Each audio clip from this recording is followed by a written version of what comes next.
आज की शिव महापुराण की इस पावन कथा को ध्यान से सुनो, कान खोलकर सुनो महाराज। आज जो मैं तुम सबको बताने जा रहा हूं वह कोई सामान्य कथा नहीं है। 22 अगस्त शुक्रवार भाद्रपद मास की श्राद्ध अमावस्या आ रही है और यह अमावस्या कोई साधारण अमावस्या नहीं है, बल्कि यह वह दिन है जब पूरे माह में केवल एक ही बार भगवान शिव और माता लक्ष्मी को प्रसन्न करने का सुअवसर मिलता है। हर मास में अनेक तिथियां आती हैं, प्रतिपदा, द्वितीया, एकादशी, पूर्णिमा, परंतु अमावस्या वह तिथि है जब संपूर्ण ब्रह्मांड की नकारात्मक शक्तियां दब जाती हैं और केवल शिव कृपा प्राप्त करने का मार्ग खुलता है।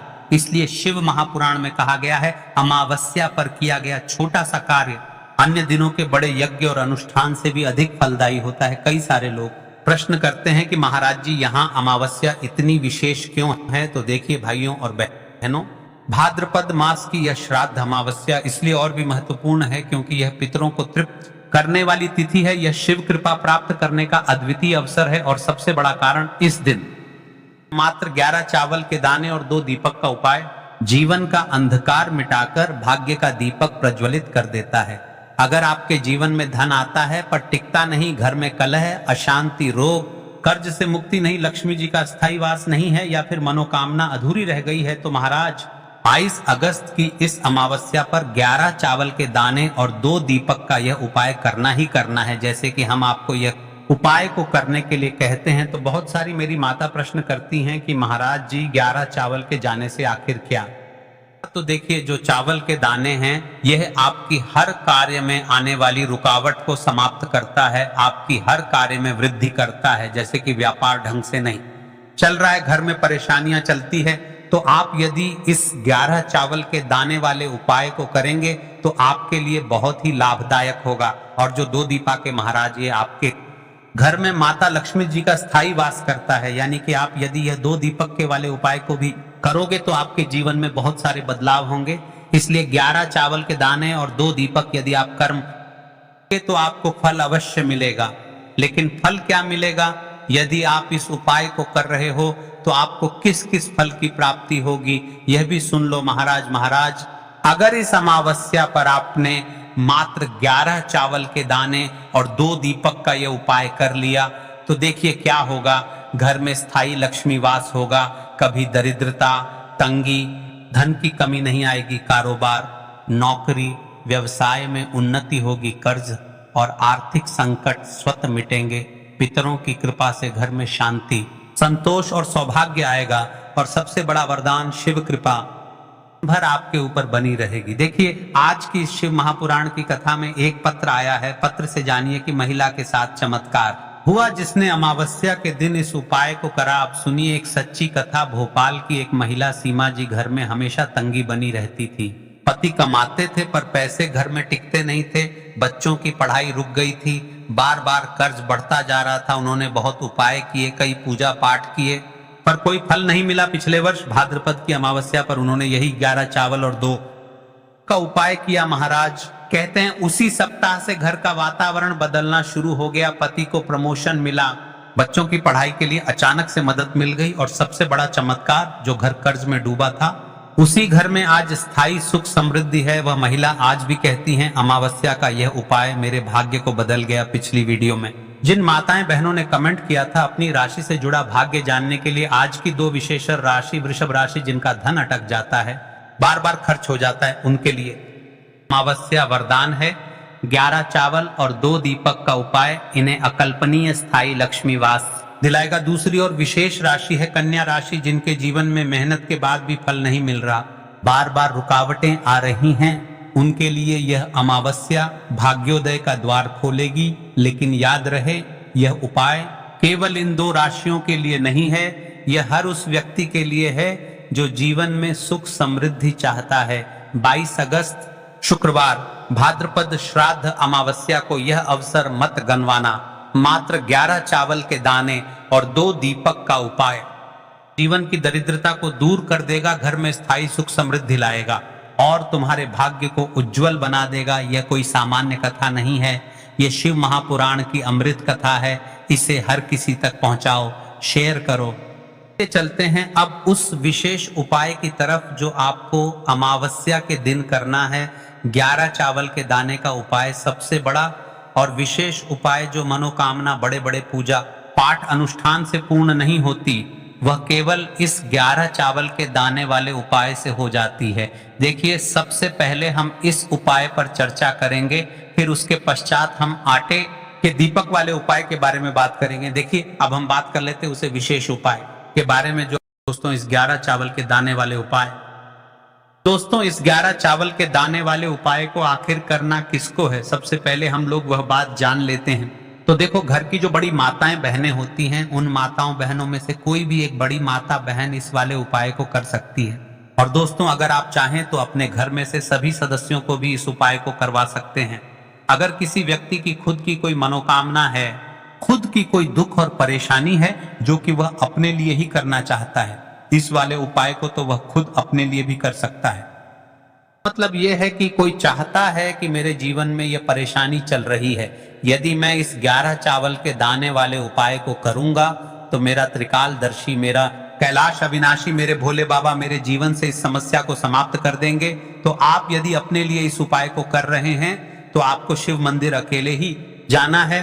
और बाकी अगर कोई घर में से ऐसा है जो कि अपने पूरे घर परिवार की सुख और शांति के लिए यह वाला उपाय करना चाहता है, तो भाई वह भी कर सकता है, उसमें भी कोई दिक्कत वाली बात नहीं है। कहने का मतलब यह है, उपाय को हर एक सदस्य भी कर सकता है और पूरे घर परिवार के सदस्य के लिए घर की बड़ी माताओं बहनों में से कोई एक माता बहन भी कर सकती है। माताएं बहनें अगर घर में उपस्थित ना हो या वो ये वाला उपाय ना कर पा रही हो, तो फिर घर का कोई बड़ा सदस्य भी इस 11 चावल के दाने वाले उपाय को कर सकता है, चाहे फिर वह पुरुष ही क्यों ना हो, उसमें कोई भी दिक्कत वाली बात नहीं है। देखिए, कई सारे लोग कमेंट करते हैं कि महाराज जी उपाय बहुत लंबा बताते हैं, बहुत देर तक टांग खींचते हैं। तो देखिए, उपाय कोई नहीं होते हैं और विशेषकर शिव जी के लिए किए जाने वाले उपाय आपके जीवन में जो भी समस्या चल रही है, वह समस्या तो कुल मिलाकर आपका पूरा दिन बर्बाद कर रही है। तो हमारी इस 18 मिनट की वीडियो से आखिर होगा क्या, इसलिए वीडियो को अंतिम तक देखें। उपाय को करते समय किसी भी प्रकार की गलती ना करें, इसलिए हम आपको भले ही थोड़ी देर से बताते हैं, लेकिन उपाय अच्छे तरीके से बताते हैं। अब दोस्तों, इस 11 चावल के दाने वाले उपाय को हमें करना कहां पर है, हमें इसे शिव जी के मंदिर में जाकर करना है। सारे लोग प्रश्न करते हैं, हर एक उपाय को करते समय क्या हम इस उपाय को घर पर कर सकते हैं? तो इस वाले उपाय को आप घर पर नहीं कर सकते हो। इस वाले उपाय को करने के लिए आपको शिव जी के मंदिर ही जाना पड़ेगा। उसके बाद में दोस्तों, जो अगला प्रश्न निकल कर आता है वह ये आता है इस उपाय को लेकर कि आखिर इस उपाय को हमें किस समय करना है, सुबह के समय करना है कि शाम के समय करना है। तो देखो, इस वाले उपाय को आप लोग सुबह के समय भी कर सकते हो और शाम समय प्रदोष काल में भी कर सकते हो। अब अगर आप पूछो कि भाई साहब सबसे उत्तम समय कौन सा रहेगा इस 11 चावल के दाने वाले उपाय को करने का, तो हम आपसे बस यही कहेंगे कि इस उपाय को आप सुबह के समय करेंगे तो ज्यादा बेहतर होगा। बाकी अगर प्रदोष काल शाम के समय भी करेंगे तो भी अच्छा होगा, उसमें कोई भी दिक्कत वाली बात नहीं है। देखिए महाराज, एक विशेष बात, यदि आप इस 11 चावल के दाने वाले उपाय को कर रहे हैं तो बन सके तो महाराज एक दीपक अवश्य लेकर जाए, क्योंकि हम उपाय करने के बाद दीपक प्रज्वलित करेंगे, उसे दीपक से शिव को रोशनी मिलेगी और हमारे जीवन में चल रहा अंधकार समाप्त होगा। इसलिए आटे का दीपक हो सके तो आटे का और मिट्टी का दीपक हो तो मिट्टी का, लेकिन हाँ, उसमें हमें गोल बत्ती का प्रयोग करना है, ठीक है। तो अब दोस्तों, जो अगली सबसे बड़ी और महत्वपूर्ण बात आती है वह ये आती है कि सुबह अगर हम उपाय को करेंगे तो हमें कितने बजे से लेकर कितने बजे तक के बीच में करना है, और शाम के समय प्रदोष काल में करेंगे तो हमें कितने बजे से लेकर कितने बजे के बीच में करना है। तो देखो, सुबह जल्दी हो सके आप उपाय को करने की कोशिश करना। बाकी अगर किसी कारणवश लेट भी हो जाओ, थोड़ी देर भी हो जाए, तो 10 या 11 बजे तक भी आप उपाय कर लेना, पर 12 बजे से ज्यादा देरी ना हो, ठीक है, इस बात का ध्यान रखना। उसके बाद में दोस्तों, अगर शाम के समय प्रदोष काल की बात करें, प्रदोष काल का जो समय है होता है वह शाम के 6 बजे से शुरू हो जाता है। मतलब शाम के 6 बजे से लेकर 7 बजे के बीच का जो समय होता है, यह समय प्रदोष काल का समय होता है। पर अभी जो मौसम चल रहा है, मौसम में जो है शाम बहुत देरी से होती है, तो आप इस उपाय को 7 या 8 बजे के बीच में भी कर सकते हो। मतलब शाम के 6 बजे से रात 8 बजे के बीच में आप कभी भी इस वाले उपाय को कर सकते हो, उसमें कोई भी दिक्कत वाली बात नहीं है। देखिए अमावस्या का दिन है तो हो सके तो इस उपाय को सुबह के समय करना उत्तम रहेगा, बाकी प्रदोष काल के समय भी कर सकते हैं। अब सबसे बड़ी और विशेष बात कही, सारे लोग प्रश्न करेंगे कि महाराज जी हमें चावल के दाने कहाँ से लेना है। तो देखिए आपके रसोई घर में जो भी चावल के दाने हैं, साधारण चावल के दाने या बासमती चावल के दाने, कोई से भी 11 चावल के दाने निकाल लो या फिर आप बाजार से भी लेकर आ सकते हैं। बस हमें उपाय करना है, ठीक है। देखो अगर के समय उपाय कर रहे हो तो सीधी सी बात है, 1 लोटा जल तो आप लेकर जाओगे ही जाओगे। वही 1 लोटा जल अगर मिट्टी का जल हो तो बहुत अच्छा रहेगा। मिट्टी का जल कैसे बनाया जाता है, इसके लिए हमने पहले से बहुत सारी वीडियोस बना दी है, लेकिन फिर भी एक बार सुन लो। जो मिट्टी का घड़ा होता है उसे स्वच्छ जल से धो ले, फिर उसमें इतना जल आप डालकर 1 से 1.5 घंटे के लिए रख दे, जितना आप शिव जी को चढ़ा सके। 1 से 1.5 घंटे पूर्ण होने के बाद पूरा जल एक बाल्टी में निकलना और इसे शिव मंदिर लेकर चले। है मिट्टी का जल आपके पास इस दिन एक आखिरी मौका रहेगा, मिट्टी का जल शिव जी पर चढ़ाने का और उपाय को करने का बहुत बड़ा आपको इस दिन फल मिलेगा। तो इसलिए इस दिन हो सके तो भाई मिट्टी का जल चढ़ाना, तो अपने साथ में कम से कम 1 लोटा जल तो आपको लेकर जाना ही जाना है। अगर मिट्टी का जल नहीं है तो घर का जल भी आप इस्तेमाल कर सकते हो। इसके अलावा जो भी पूजन सामग्री है, देखो 11 चावल के दाने यह अलग आपके रहेंगे और जो आपकी पूजन सामग्री रहेगी वह अलग रहेगी। पूजन सामग्री में जो भी चीज लेकर जाना चाहे वह लेकर जा सकते हैं। उपाय को करते समय शुद्धता का विशेष रूप से ध्यान रखना, ठीक है। सुबह सुबह स्नान करने के बाद ही उपाय को करने की आप लोग तैयारी करना। उसके बाद अगर शाम के समय की बात करें तो शाम के समय आपको स्नान करने की जरूरत नहीं है, पर शुद्धता का ध्यान रखना है। आपको स्नान तो नहीं करेंगे, आप हाथ मुंह धोकर भी इस वाले उपाय को शाम के समय प्रदोष काल में कर सकते हैं। इसमें कोई दिक्कत वाली बात नहीं है। तो आप अपने उपाय की पूरी सामग्री तैयार करके देखिए महाराज, ये जो 11 चावल के दाने वाले उपाय को आप करोगे, इसके साथ में आपको 2 दीपक आटे के उसे उपाय को भी करना है।